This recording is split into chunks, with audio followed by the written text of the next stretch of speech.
فوزیہ کو جو بھی دیکھتا دیکھتا ہی رہتا تھا۔ 4 بھائیوں کی اکلوتی بہن تھی۔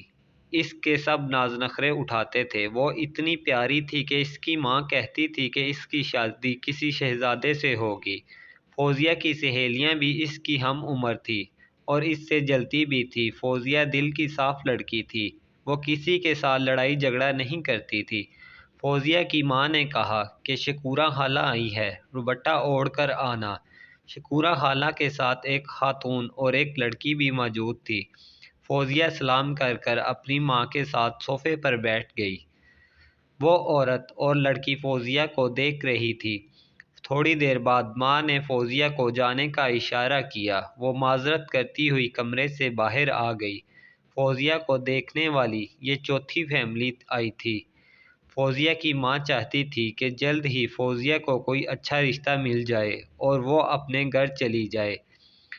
شکورہ خالہ نے کہا کہ بہت اچھی فیملی ہے اور لڑکا بھی بہت اچھی نوکری کرتا ہے۔ وہ لوگ جاتے ہوئے فوزیہ کو پسند کر گئے۔ بس وہ لڑکے کا انتظار کر رہے تھے، وہ کیا چاہتا ہے۔ لڑکے کا نام رفاقت تھا اور اس نے فوزیہ کی تصویر کو دیکھ کر اسے قبول کر لیا۔ رفاقت بہت خوش تھا جب فوزیہ کے گھر والوں نے بہت سارا جہیز دیا۔ فوزیہ کے محلے والے بارات دیکھ کر کہہ رہے تھے کہ ایسا لگتا ہے جیسے کوئی شہزادہ فوزیہ کو لینے آیا ہے۔ جب فوزیہ دلہن بنی تو قیامت ڈھا رہی تھی۔ جب فوزیہ رخصت ہوئی تو گھر سونا ہو گیا۔ سرخ رنگ کی فراق میں فوزیہ پری لگ رہی تھی۔ فوزیہ رفاقت کے گھر آئی تو رفاقت کہنے لگا کہ مجھے سمجھ نہیں آتی لڑکیاں اتنا میک اپ اور اتنا زیور کیوں پہنتی ہیں۔ فوزیہ اسی وقت واش روم میں گئی اور اپنا منہ دھو کر آ گئی۔ فوزیہ نے اپنا سارا زیور اتار کر ڈبے میں پیک کر دیا۔ رفاقت بہت غصے سے فوزیہ کے ساتھ بات کرنے لگا۔ رفاقت اپنے موبائل میں مصروف ہو گیا اور فوزیہ بھی سو گئی۔ رفاقت کو احساس ہی نہیں تھا کہ میری دلہن ہے، آج شادی کی پہلی رات ہے۔ صبح جب رفاقت اٹھا تو وہ صحن میں جا کر اپنے بھتیجے اور بھتیجیوں کے ساتھ گپ شپ میں مصروف ہو گیا۔ ساس اور سسر کہنے لگے کہ بہو بہت خوبصورت ہے لیکن نخرے والی ہے۔ تھوڑی دیر بعد رفاقت نے آواز دی کہ اندر آؤ، مجھے کوئی بات کرنی ہے۔ رفاقت نے کہا کہ تم اتنا زیادہ میک اپ نہیں کیا کرو اور پرفیوم بھی نہیں لگایا کرو۔ فوزیہ نے سوچ لیا کہ اس شہزادے کے لیے مجھے سب کچھ چھوڑنا پڑے گا۔ پھر ایک دن فوزیہ کی ماں اس کو لینے کے لیے آ گئی، مگر رفاقت فوزیہ کو کہنے لگا کہ اتنی دیر اپنی ماں کے گھر رہی ہو، ابھی دل نہیں بھرا۔ رفاقت جب بھی اپنے آفس جاتا تو کہتا کہ تم بھی میرے ساتھ چلو، لیکن مجھے یہ اچھا نہیں لگتا تھا کہ باہر کسی غیر مرد کے ساتھ بات بھی کروں۔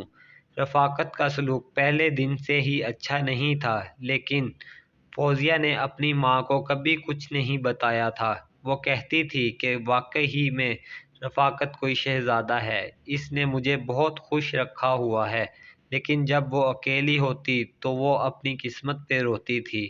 ایک دن میرا بھائی مجھے چھوڑنے میرے سسرال چلا گیا۔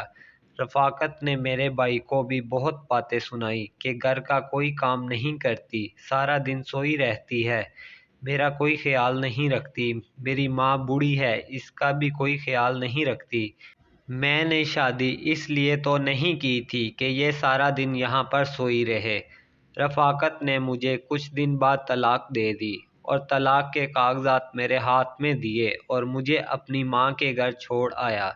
میری سہیلیاں بھی مجھ پر باتیں کرنے لگی کہ اتنا غرور کرتی تھی تم اپنے حسن پر، لیکن اتنے حسن کا کیا فائدہ، تم کو تو تمہارے شوہر نے طلاق دے کر گھر بھیج دیا ہے۔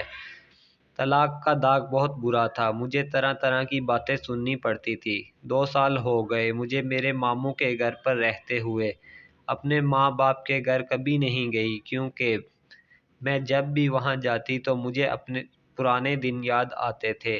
میری ماں میرے لیے طلاق یافتہ لڑکا ڈھونڈنے لگی کہ میری بیٹی کا گھر بس جائے۔ ایک دن میرے ماموں نے میری ماں کو فون کیا اور کہنے لگا کہ آپ کی اجازت ہو تو میں اپنے بیٹے کی شادی آپ کی بیٹی سے کر دوں۔ تو میری ماں نے کہنے لگی کہ آپ میرے بڑے بھائی ہیں، آپ جیسا کریں گے ویسا ہی ہمیں قبول ہوگا۔ مجھے اپنی ماں کا فیصلہ قبول کرنا پڑا اور اپنی ماں اور اپنے ماموں کی عزت رکھ لی۔ شادی کے بعد میں نے اسکول میں پڑھانا چھوڑ دیا اور گھر میں رہتی تھی، اپنی مامی کے ساتھ گھر کا کام کرتی۔ اللہ نے مجھے ایک بیٹا دیا، بہت ہی پیارا تھا، اور آہستہ آہستہ مجھے اپنی زندگی سے پیار ہونے لگا اور میں اپنے بیٹے اور شوہر کے ساتھ اچھی زندگی گزارنے لگی۔ اگر آپ کو آج کی کہانی اچھی لگی ہو تو ہمارے چینل کو سبسکرائب کر لیں تاکہ آپ کو مزید آنے والی کہانیاں ملتی رہیں۔